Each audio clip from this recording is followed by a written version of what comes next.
Hello, everyone, and welcome to another episode of the Broadband Universe podcast. I'm Craig Corbin, and it is a pleasure to welcome my guest today, Brad Turney, Network Design Solutions Manager with Hexatronic US. Brad, welcome to the Broadband Universe.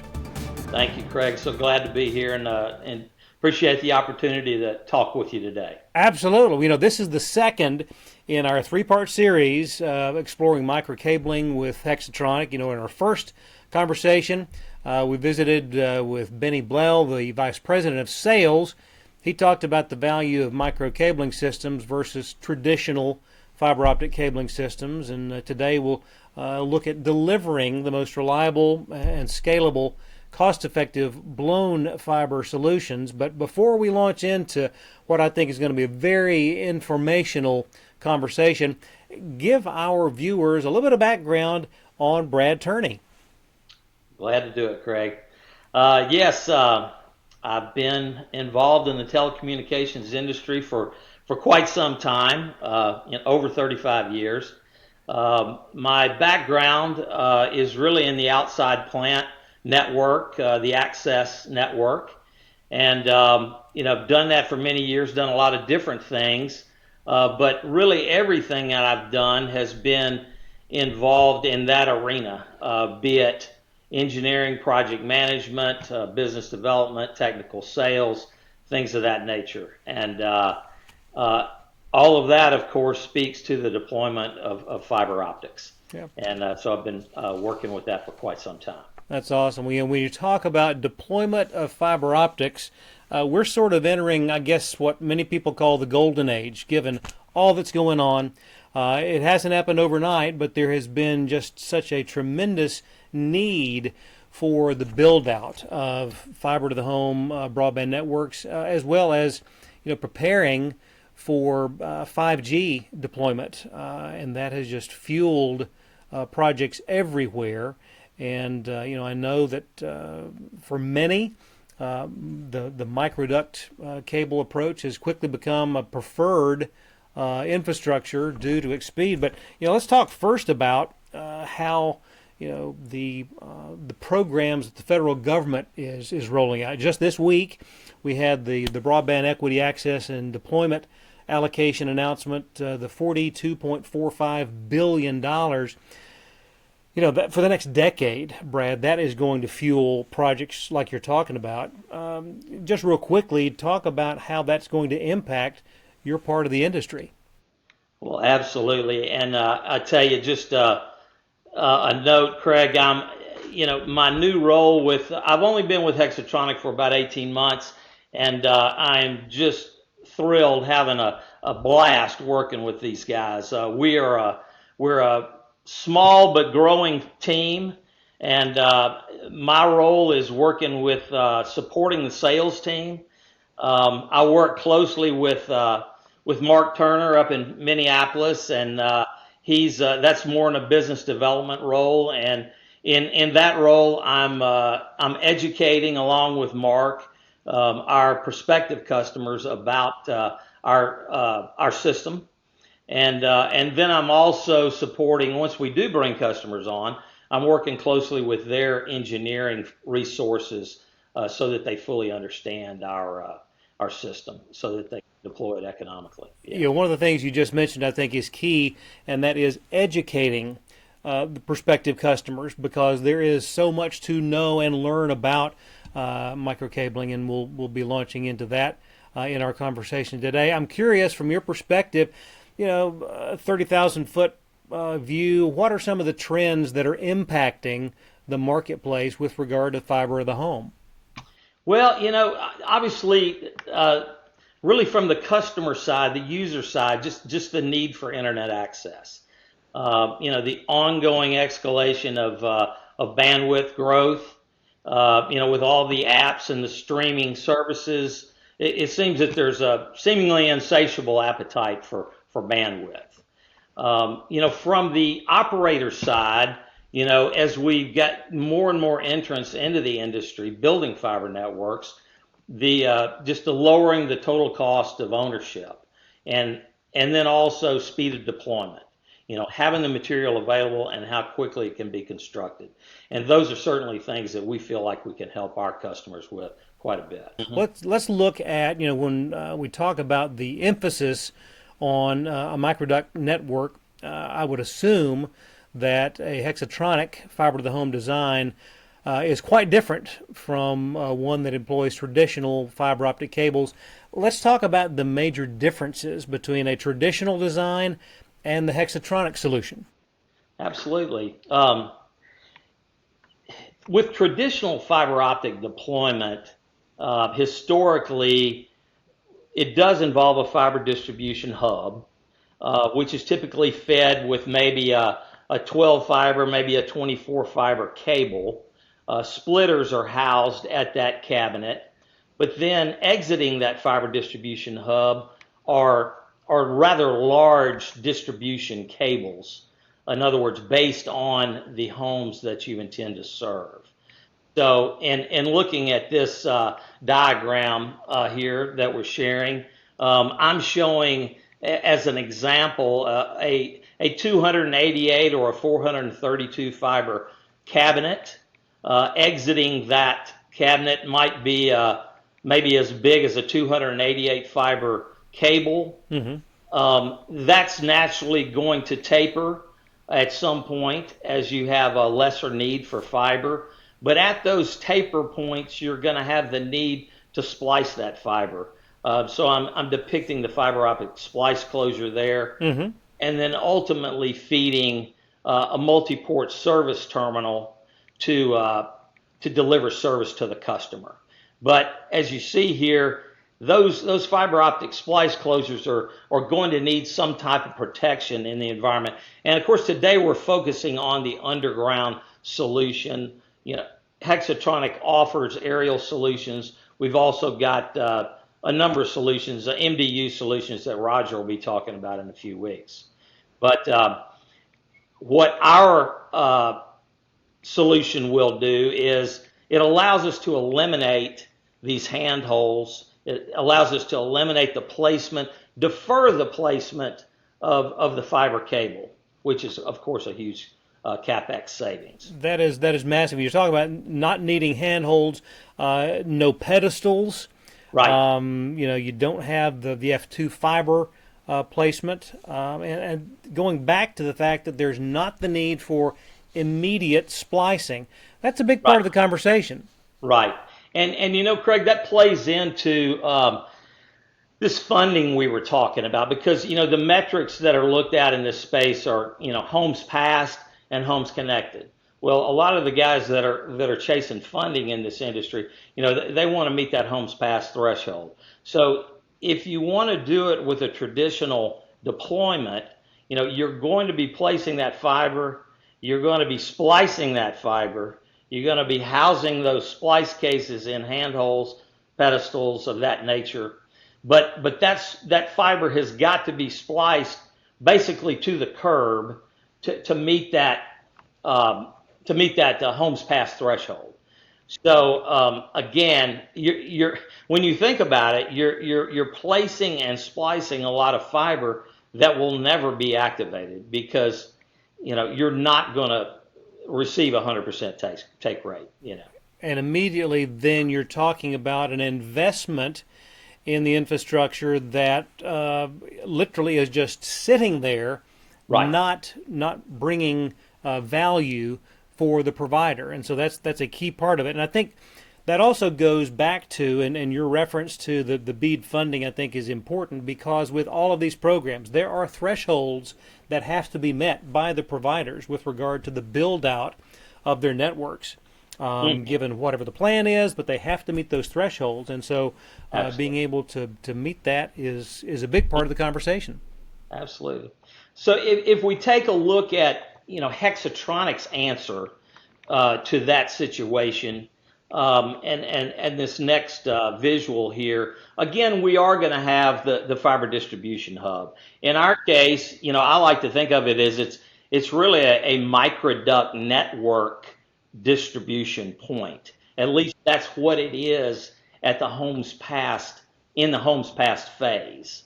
So if you look at this, we really have very few components, and I like to say that our solution is really quite elegant in its simplicity. I You like know, that term. I tell a lot of the guys I work with who come from the world I come from, this is a lot more, this is a lot simpler to design than sophisticated, telecommunications networks from back in the day, certainly. And it's a lot more like plumbing in some ways, Sure. because what we are doing is we are establishing a home run dedicated pathway with this 735 microduct to every target address, and thereby establishing or meeting that homes passed threshold.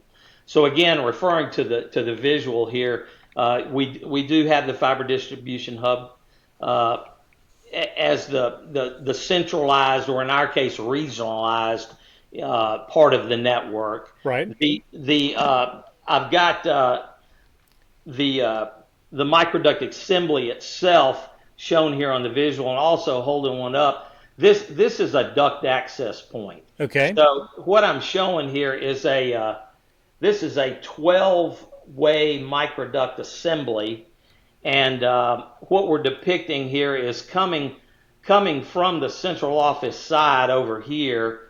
We're reaching our first two homes that we want to serve. So what we're Right. going to do is we're going to make a simple window cut, a sheath opening in this microduct assembly. We're going to pull out the two microducts that are dedicated to these homes that we're passing. In this case, red and black. We're going to pop a straight connector on those ducts, and then we'll extend them with the one way from this duct access point over to the private property line.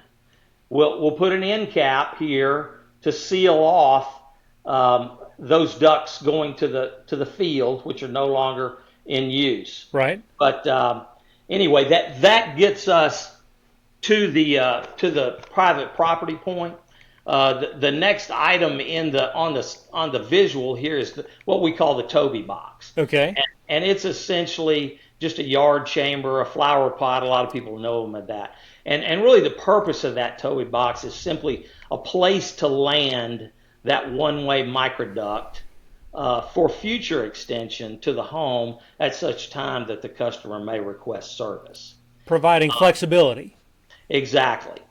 We've got some customers that don't use them, but it's certainly it's an easy way to find the end of that microduct. We've also got electronic marker solutions as well if they'd rather go that way. Okay. But in that fashion, you've established a duct all the way to the private property, and the key there is once you've done that, you can then send a service technician, out to the neighborhood to activate service to the customer. No more permits required or anything of that nature. Now, I guess one thing I didn't mention is that within that fiber distribution hub, that's where we will house our splitters. Okay. And this 12 fiber Stingray that we looked at earlier, it will ride one of these 735 ducts to that fiber distribution hub, and we'll go ahead and light up typically 1x32 splitter. And so that we've got the fiber optic capability to that point, and then for service activation, we'll just simply blow a fiber from the home back to this fiber distribution hub. And I would assume, Brad, that process that you just talked about is a fairly straightforward and fairly rapid process. Talk about that.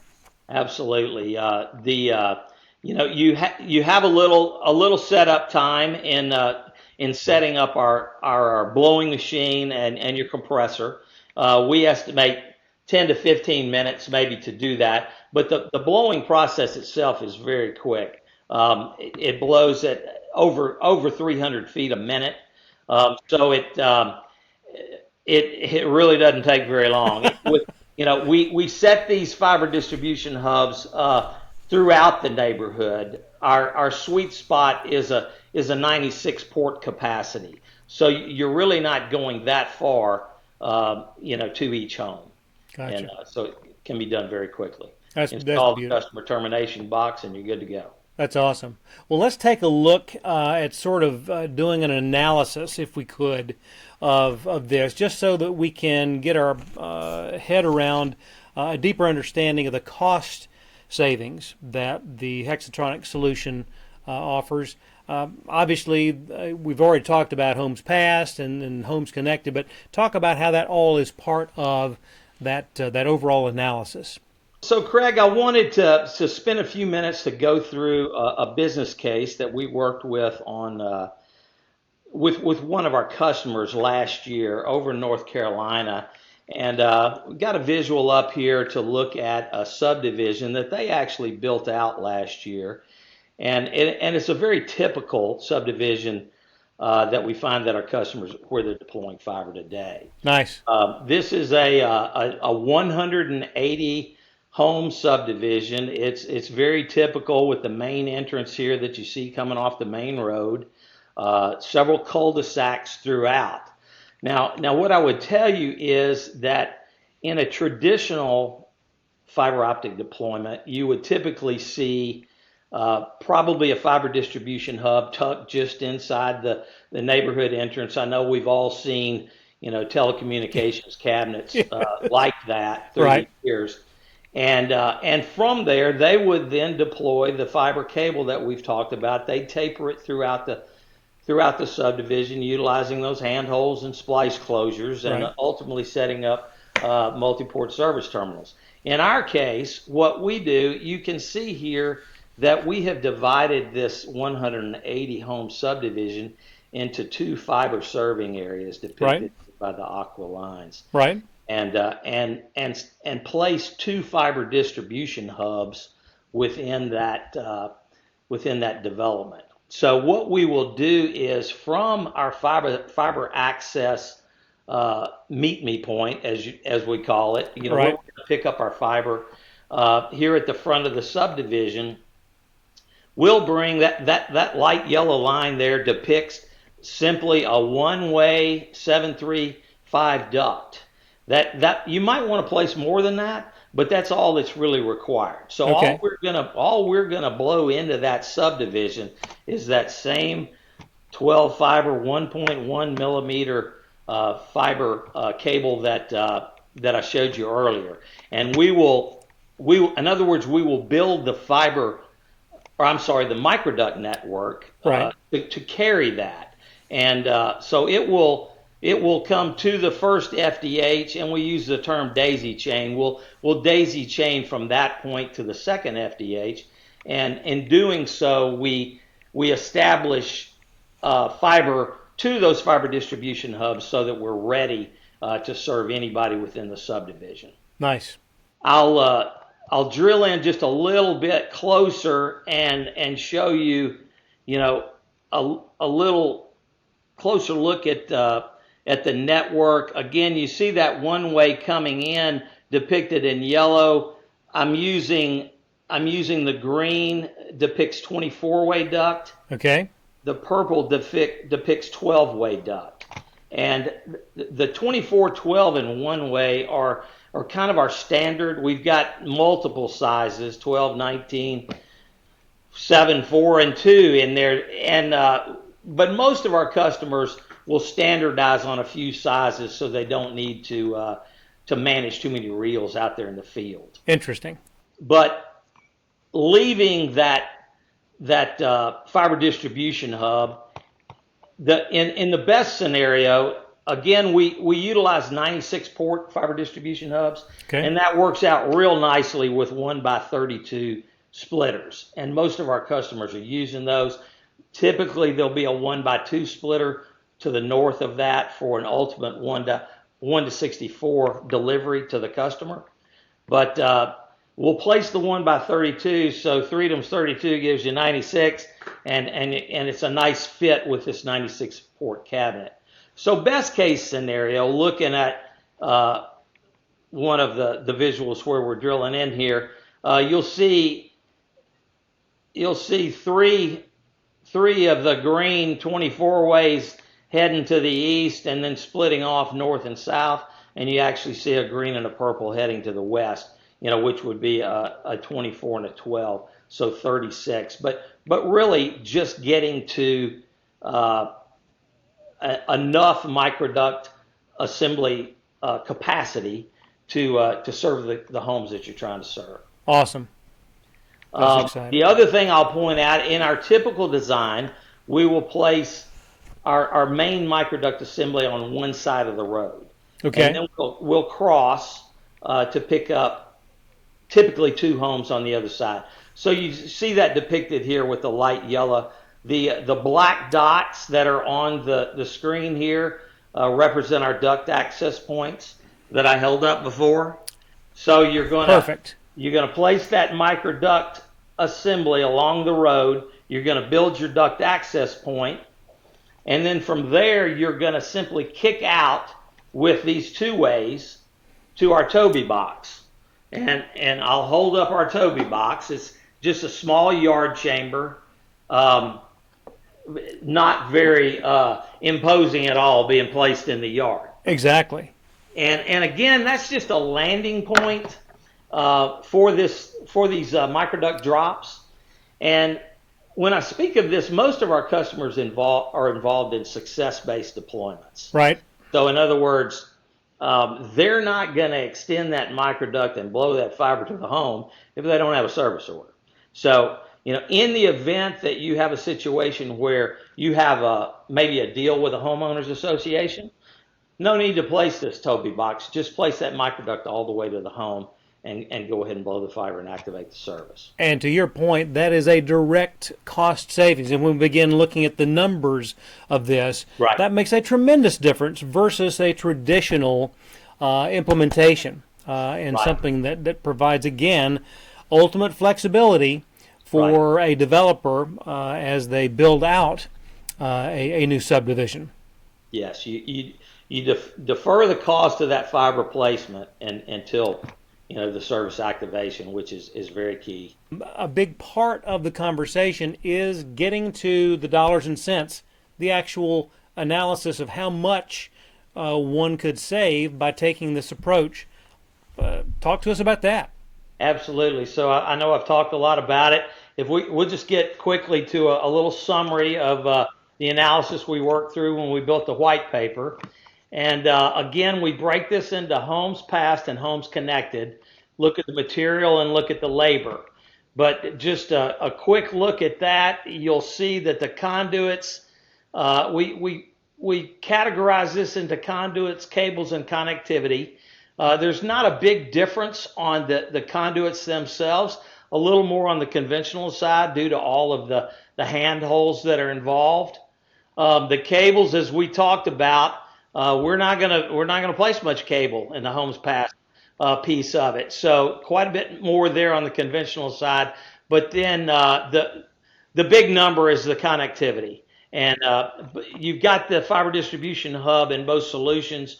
But with the conventional, you've got obviously a lot of the splice cases involved that really adds up. So that's driving 54% material labor savings there with our solution. And Brad, that is a huge number. I mean, that is a staggering figure when you talk about the size of some of these projects. Exactly.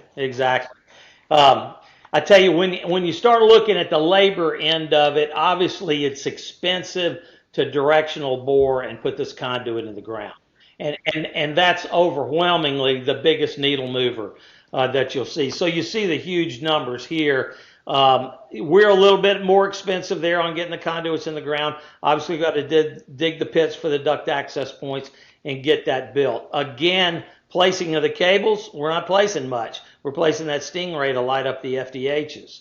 The connectivity, again, that's where your huge number is with all of that splicing. So we end up with about 21% lower labor costs in our calculations for the homes passed piece. And still a substantial number. As we look, though, at homes connected, how does that compare?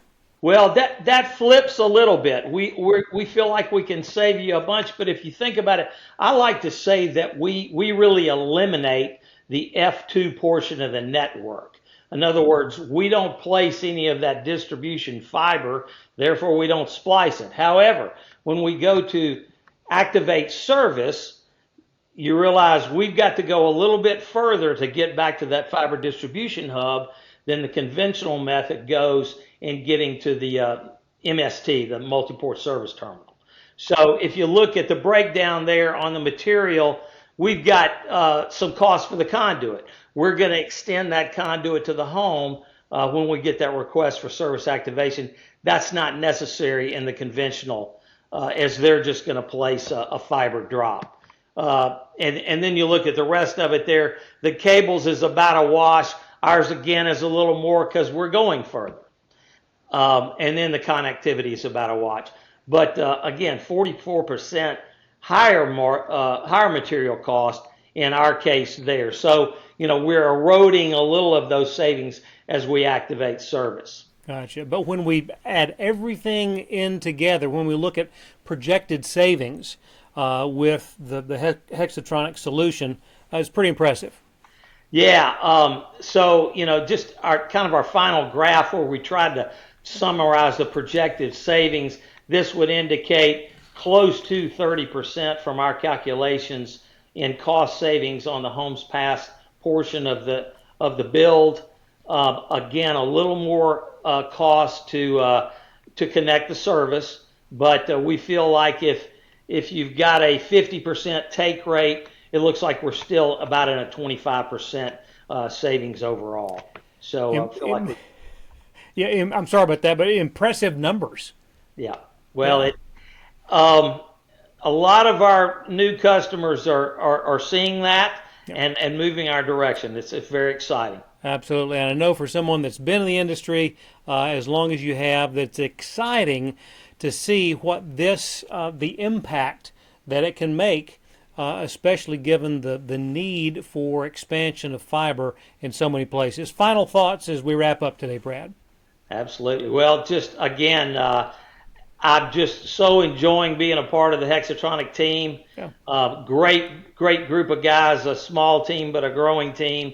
And we're obviously seeing a lot of growth in our business and really enjoying it here at the twilight of my career. There you go. Well, listen, have so much enjoyed all that we've been able to learn today. And I know that we'll have one more session in this 3-part series. But thanks so much for everything today. Look forward to talking with you down the line. Thanks, Greg. Enjoyed it. Absolutely. On behalf of Brad, we'll see you next time right here on the Broadband Universe. So long, everyone.